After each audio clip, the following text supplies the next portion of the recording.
don't get a proper version. Now, this hasn't always been true. The first Civil Rights March on Washington, in which there was no violence, was well presented by television, and people all over the country participated in it. It isn't always true. What about the moratorium in Washington where both sides were covered? Well, just the same, all the sort of summary statements stressed violence rather than the peacefulness in the end. And they kept saying for weeks in advance there's probably going to be violence and playing up the violent points, when the organizers of the march were trying very hard to make it peaceful. Although there was Justice Department activity for the violence. Now, are you saying that television created the violence? No, though it does sometimes. We have a fair number of incidents where nothing's happening and the camera says, for goodness sake, boys, get something moving here.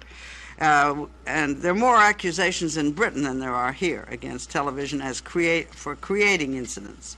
But my main point here would be that they give disproportionate weight to them in the cutting. I'm not at all sure that this is shooting necessarily, but it's in the cutting, and cutting for shows when you just have so much time. You sound like a defender of television here. I mean, you are a knight in white armor defending television at this moment. I'm just asking you what your criticisms are and how you can justify them. Well, we've seen all over the country.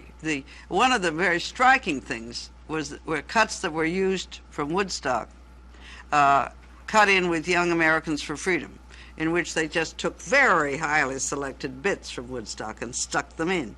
When you do cross-cutting, then there's the point of editing, where we lose the advantage of on-the-spot news, which I think is the most important thing in the world about television, that you can see a thing as it really happens, you know.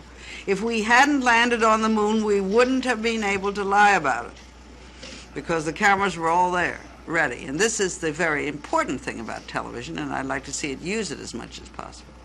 Dr. Mead, how do you assess President Nixon's statement? Dr. Mead, several advocating everything from equality in employment to banning beauty pageants and certain types of ladies' undergarments. As an advocate for women's rights, at what point do these demands reach the ridiculous?